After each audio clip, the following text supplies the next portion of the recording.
South ആഫ്രിക്കൻ്റെ സത്യം പറഞ്ഞാൽ ഈ ഭയങ്കര ഗംഭീരമായ സ്കോഡുകൾ ഉണ്ടായ സമയത്ത് പോലും അവർക്ക് ഡിവില്ലേഴ്സ് അവരൊന്നുള്ള സമയത്ത് പോലും അവർക്ക് ഈ ICC ടൂർണമെൻറ്റുകളിൽ പെർഫോം ചെയ്യാൻ പറ്റില്ലായിരുന്നു. പക്ഷേ ഇപ്പോൾ കാണുന്നത് തിരിച്ചാണ്. എല്ലാവരും സൗത്ത് ആഫ്രിക്കൻ ക്രിക്കറ്റ് ഒരു കൺസിസ്റ്റൻ്റ് അല്ല എന്നൊക്കെ പറയുന്ന കാലത്താണ് അവർ അതിഗംഭീരമായി പെർഫോം ചെയ്തുകൊണ്ടിരിക്കുകയാണ്. ഇപ്പോൾ അവർ ടെസ്റ്റ് ചാമ്പ്യൻഷിപ്പ് വിജയിച്ചതിന് ഒരു ഉദാഹരണമാണ്.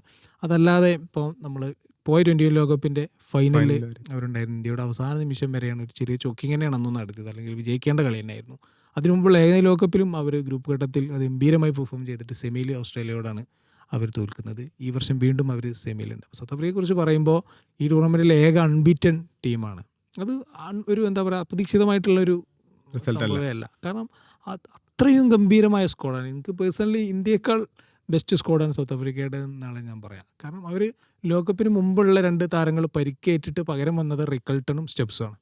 ഈ ടോണി ഡിസോർസൊക്കെ പോയിട്ടാണ് ഇവർ 2 പേരും. ഇവരൂടി വന്നപ്പോൾ ടീം സത്യം പറഞ്ഞാൽ ഒന്നുകൂടിയും കരുത്താവുകയാണ് ചെയ്തിട്ടുള്ളത്. പല മത്സരങ്ങളും വില തന്നെ വിജയിപ്പിക്കുന്ന രീതിയിലേക്ക് അവർ ലൈനപ്പ് നോക്കും. ഇപ്പോൾ ഡീകോക്ക് മാർക്രം 2 പേരും ഭയങ്കര ആളാണ്. മാർക്കമാണെങ്കിൽ ഇപ്പോൾ ഭയങ്കര ഫോം വീണ്ടെടുത്തു. ഇപ്പോൾ പോയ മത്സരത്തിലൊക്കെ നമ്മൾ കണ്ടതാണ്. പിന്നീട് റിക്കൾട്ടൺ പ്രതീക്ഷിക്കുന്നതിനേക്കാൾ സ്ട്രൈക്ക് റേറ്റിലാണ് അദ്ദേഹം ബാറ്റ് ചെയ്തുകൊണ്ടിരിക്കുന്നത്. പിന്നീട് ഇങ്ങനെ നോക്കുമ്പോൾ ഡെവാൾഡ് ബ്രേവ്സ്, ഡേവിഡ് മില്ലർ, അങ്ങനെ നീണ്ട നിരയാണ്. പെട്ടെന്ന് മൈൻഡിൽ പേരുകൾ വരാത്തതുകൊണ്ട്. പിന്നെ ഈ ഓൾറൗണ്ടർമാരുണ്ട്. ഇപ്പോൾ മാർക്കോ യാൻസന്, ഈ പന്തറിയുന്നവർ തന്നെ പലരും ബാറ്റ് ചെയ്യും. കേശവ് മഹാരാജ് ബാറ്റ് ചെയ്യും, കോർബിൻ ബോസ് ബാറ്റ് ചെയ്യും. അതായത് ഒരു 9-മനോ 10-മനോ റബാഡയും വേണ്ടി വന്നാൽ ബാറ്റ് എടുക്കാൻ പോകുന്ന ആളുകളാണ്. അങ്ങനെ നീണ്ട നിര ബാറ്റിങ്ങിലുണ്ട്. അല്ലെങ്കിൽ നമ്മൾ വിട്ടുപോയ പേര് ട്രിസ്റ്റൻ സ്റ്റെപ്സാണ്. അങ്ങനെ നീണ്ട നിര ബാറ്റിങ്ങിലുണ്ട്. ഇനി ബൗളിങ്ങിലേക്ക് വന്നാലും ഗംഭീരമായ പേസേഴ്സാണ്. ഇപ്പോൾ കഗിസോ റബാഡ ഒരു മികച്ച ബൗളറാണ്. ലുങ്കി എങ്കിഡി അദ്ദേഹത്തിൻ്റെ ഒരു കരിയർ ബെസ്റ്റിലാണ്. പാൻഡിച്ച് നോക്കിയൊക്കെ പുറത്ത് നിൽക്കുകയാണ്, കാനമഫൊക്കെ. പക്ഷേ ലുങ്കി എങ്കിഡി അത് ഗംഭീരമായി പെർഫോം ചെയ്തുകൊണ്ടിരിക്കുന്നു.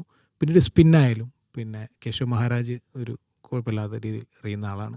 കൂടെ പന്തെടുക്കാൻ പിന്നെ നമ്മൾ പറഞ്ഞല്ലോ മാർക്കം സ്പിന്നറേയും. പിന്നെ നമ്മളെ വിട്ടുപോയാലോ മാർക്കോ യാൻസൺ അവരുടെ ഒരു പ്രീമിയം പേസറാണ്. ബാറ്റിംഗ് ചെയ്യുന്നത് നമ്മളതിൽ പറഞ്ഞതാണ്. അങ്ങനെ ഒരു കംപ്ലീറ്റ് പാക്ഡ് ടീമാണ്. സൗത്ത് ആഫ്രിക്കയ്ക്ക് ഞാൻ പറയുന്നത് അവർക്ക് ഈ ഒരു അവർ സ്വയം പ്രഷറാവുകയോ അല്ലെങ്കിൽ ചോക്കിങ് ചെയ്യുകയോ ചെയ്തില്ലെങ്കിൽ നിശ്ചയമായിട്ടും കപ്പടിക്കാനുള്ള ഏറ്റവും എല്ലാം ഒത്തു വന്ന ഒരു ബീസ്റ്റ് മോഡ് ടീമാണ് സൗത്ത് ആഫ്രിക്ക എന്ന് പറയുന്നത്.